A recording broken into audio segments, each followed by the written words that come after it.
Tetapi ketika kita nggak ada anggaran juga bukan berarti kita diam saja begitu, karena masih ada hal-hal yang bisa kita lakukan dan justru tanpa itu anggaran. Iya, menurut saya itu positif sekali.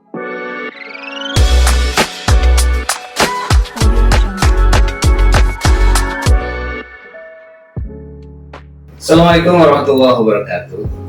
Sobat religi, ruang hari si Cepot, saran informasi cerdas, elegan, praktis, orisinal dan tepat. Podcastnya Kantor Kementerian Agama Kabupaten Bogor. Salam si Cepot.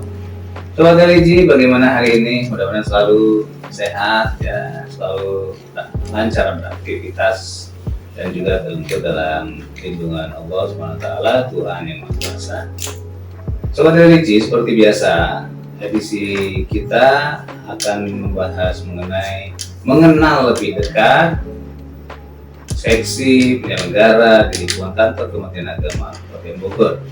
Setelah sebelumnya kita mengetengahkan atau menyajikan satu seksi penyelenggara Kristen, kemudian penyelenggara Buddha. Nah, kali ini kita akan mengenal lebih dekat penyelenggara Katolik. Nah, bersama kita telah hadir di sini Ibu Katarina Rinanti. Selamat datang nih Ibu Katarina Rinanti. Terima kasih Akang. Akang apa Kang ya? Akang Cepot. Terima kasih Kang Cepot atas kesempatan yang diberikan kepada kami dari Satker Penyelenggara Katolik untuk ikut meramaikan podcast Ruang Arium si Cepot ini. Ya, alhamdulillah nih Sobat religi. Beliau kita lebih mengenai Bu Catherine ya. Jadi kalau disebut namanya panjang-panjang susah nanti. Di Katarina itu dipendekkan lagi namanya menjadi Catherine. Nah, Ibu sudah berapa tahun di Kabupaten Bogor nih? Saya di Kabupaten Bogor sejak Juli 2021. Jadi 2 tahun lebih ya. Oh iya. Lumayan belum lama. Pak Andrian lebih dulu ya? Pak Andrian ya, sekitar 1 tahun di atas saya beliau. Saya satu angkatan dengan Pak Sukiat. Iya. Kristen ya. Iya. Nah, kebetulan memang kita di sini sesuai dengan tema 2019 ya, 2019 penyelenggara salah satu penyelenggara Katolik dengan beberapa tugas itu kan. Nah, sejauh ini di lapangan bagaimana program-program yang ada dalam tema tersebut, berjalan dengan lancar atau bagaimana? Boleh mungkin diceritakan? Ya, saya belum menyapa ya tadi ya. Iya, sapa dulu, boleh.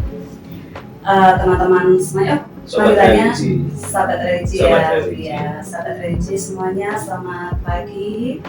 Assalamualaikum warahmatullahi wabarakatuh. Namo Buddhaya, Om Swastiastu, salam kebajikan, salam sejahtera untuk kita semua. Semoga semuanya dalam lindungan Tuhan, sehat semuanya. Hari ini semangat semuanya ya. Itu yang penting, semangat. Iya, baik. Kalau tadi Kang Cepot menanyakan terkait dengan tusi penyelenggara Katolik, mungkin di podcast sebelumnya juga sudah disampaikan ya terkait dengan tusi penyelenggara Kristen dan penyelenggara Buddha. Itu kita rujukannya sama, yaitu PMA 19 tahun 2019. Jadi memang ada beberapa poin di situ yang menjadi pedoman kami, yaitu yang pertama adalah melakukan pelayanan. Nanti kita sambil ulas satu persatu ya. Nanti kita sinkronkan dengan dokumen kita yang diberikan kepada kami di Satker Penyelenggara Katolik. Jadi yang pertama adalah melakukan pelayanan, kemudian yang kedua adalah melakukan bimbingan teknis, kemudian yang ketiga adalah pengelolaan data dan informasi, kemudian yang keempat adalah penyusunan rencana dan pelaporan di bidang urusan agama Katolik, kemudian juga di bidang pendidikan agama dan keagamaan Katolik. Kemudian kalau kita coba sinkronkan dengan DIPA, karena sebenarnya ini ya, kita diutus untuk melaksanakan tugas di daerah itu juga ternyata dibekali dengan senjata ya Kang ya. Tidak hanya orang saja yang hadir, tetapi ternyata senjatanya juga sudah diberikan, yaitu berupa DIPA, ya DIPA anggaran gitu. Jadi kita bisa melaksanakan tugas dan fungsi kita sesuai dengan PMA 19 2019 tadi. dengan lebih maksimal karena diberikan modal itu ya, senjata Selamat itu. juga ya. Iya. Tadi yang pertama kita adalah melakukan pelayanan. Dan saya memang membaca dari PMA ini aja saya sudah merasa senang sekali. Kenapa? Yang diutamakan adalah pelayanan. Jadi segala sesuatu yang kita lakukan sebagai ASN itu adalah sifatnya melayani. Melayani masyarakat, umat. Ya, jadi melayani adalah melaksanakan atau melakukan tindakan dengan tulus ikhlas. Ini dia terus ikhlas, ini benar. Ya, jadi memang benar kita digaji oleh pemerintah, tetapi sebenarnya di luar itu kita lebih mengedepankan hati ya, Kang ya, dalam melaksanakan pelayanan kita. Terus terkait dengan pelayanan tadi itu ada dua hal ya terkait dengan pelayanan, yaitu yang pertama adalah konsultatif, yang kedua administrasi. Konsultatif itu apa ya? Segala sesuatu yang berhubungan dengan misi kita, misalkan individu atau kelompok yang kemudian ingin meminta masukan dari kita ya terkait segala sesuatu berhubungan dengan pendidikan agama, pendidikan keagamaan, kemudian urusan agama gitu ya. Itu bisa kita sampaikan secara offline maupun secara online gitu ya. Atau misalkan yang bersangkutan datang ke kantor ataupun lewat telepon, lewat WA, Ya berbagai media bisa iya, ya. betul.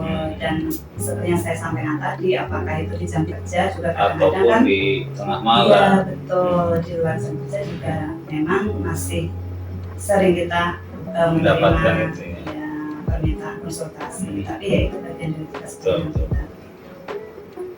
Kemudian ada penyaluran honor penyuluh non PNS. Iya, di Katolik ada 10 untuk tahun ini.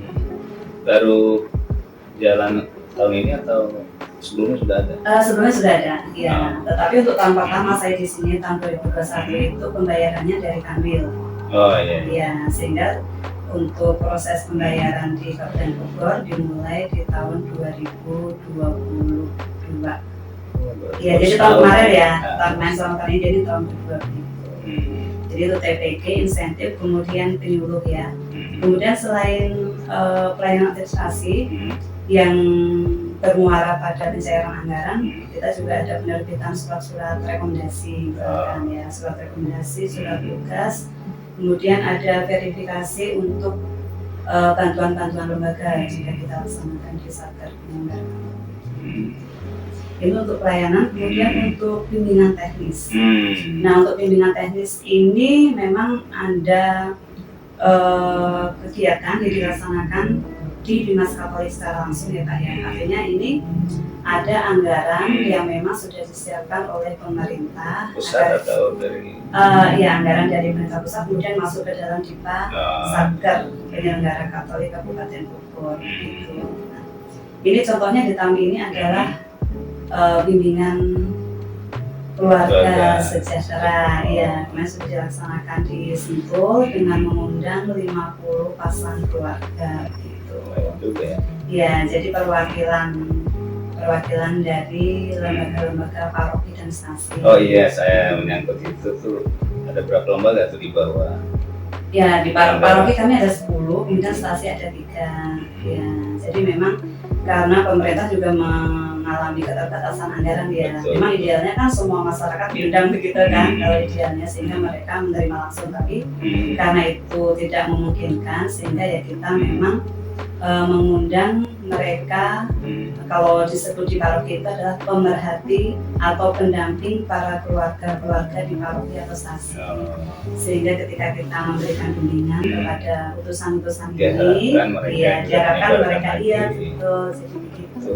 Jadi akhirnya mereka menjadi agen-agen untuk peningkatan bimbingan keluarga ini di paroki dan stasinya masing-masing. Iya betul. Ya, kemudian yang kedua selain bimbingan keluarga kita juga ada untuk bimbingan penyuluh. Nah itu Jadi ya tadi itu rutin bulanan atau bagaimana? Untuk bimbingan penyuluh yang ada anggaran dari DIPA itu tidak bisa rutin ya. Jadi memang pelaksanaannya di tahun ini hanya sekali, sekali yang dari Kabupaten Bogor. Tapi selain dari Kabupaten Bogor, itu mereka juga mendapatkan bimbingan dari tingkat provinsi dan juga tingkat pusat, yaitu kembali lagi pada keterbatasan anggaran ya, sehingga memang untuk bimbingan teknologinya hanya bisa dilakukan sekali. Tetapi selain bimbingan yang kita rancang kegiatannya dengan berdasarkan alokasi anggaran dari DIPA, kita juga berusaha untuk melakukan kegiatan yang memang itu tidak perlu anggaran gitu kan ya. Jadi kami melaksanakan kegiatan rutin bulanan untuk guru agama dan guru gitu. Dan memang ya karena Kabupaten Bogor ini kan sangat luas sekali ya wilayahnya ya, dan itu menjadikan kendala bagi teman-teman kami untuk bisa berkumpul setiap bulan gitu. Dan akhirnya kesepakatan dengan teman-teman semua bahwa kita melakukan itu pertemuan bulanan melalui sistem virtual. Wah, baru mau saya tanya ini. Sementara begitu ya, maksudnya sistem virtual. Ini sejalan dengan transformasi layanan digital Kementerian Agama. Ya kita tidak mesti harus bertatap muka langsung, tapi bisa melalui virtual tadi. Ya, nanti sudah ada ya di penyelenggara Katolik juga seperti itu kan. Iya. Jadi teknologi itu digunakan untuk memudahkan. Iya, jadi memang ada plus minusnya ya. Plusnya yaitu mungkin hemat waktu, hemat biaya gitu. Tapi minusnya kadang-kadang begini juga. Ada hal-hal yang enggak, artinya perjumpaan itu tidak bisa digantikan dengan teknologi begitu ya. Ketika kita berjumpa langsung, misalkan saya berjumpa dengan Kang Cepot begini dengan kita WA atau kita telepon kan berbeda ya. Ya, cuma ya itulah itu namanya plus minusnya. Iya, betul itu ada plus minusnya. Jadi dalam pertemuan bulanan itu kami berusaha untuk memunculkan potensi-potensi yang ada dalam diri guru agama ataupun guru, karena saya yakin bahwa setiap pribadi itu memiliki keunikan, memiliki potensi, memiliki kelebihan yang mana itu bisa ditularkan kepada teman-temannya. Dan puji Tuhan itu sudah berjalan. Misalnya di bulan September kemarin ya.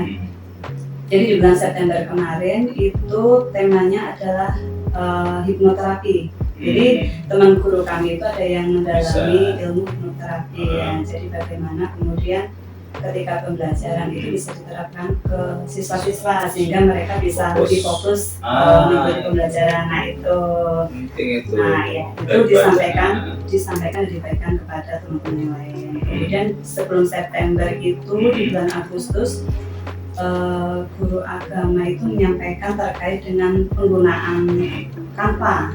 Ya, aplikasi Canva ya. Aplikasinya luar biasa sekarang ini menyebar luas. Iya betul. Jadi memang saya berharap demikian kan. Jadi ya memang ketika ada anggaran kita senang ya bisa memanggil narasumber dari luar gitu ya. Tetapi ketika kita nggak ada anggaran juga bukan berarti kita diam saja begitu, karena masih ada hal-hal yang bisa kita lakukan dan justru itu anggaran. Iya, menurut saya itu positif sekali. Kenapa? Karena ketika yang bersangkutan mau menyampaikan sesuatu hal kepada orang lain, pasti akan belajar terlebih dahulu kan.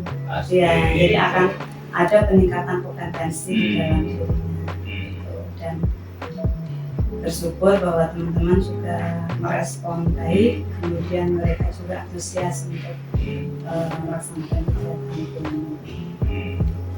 Ya, itu rutin ya, tiap bulan. Rutin, ya. Dan lokasi virtual. Lokasi di rumah masing-masing atau di tempat kerja masing-masing gitu. Sobat religi, jadi semua dapat ilmu dengan cara tanpa harus ketemu. Ya, dan tanpa harus mengeluarkan anggaran. Dan anggaran, paling siapkan kuota aja.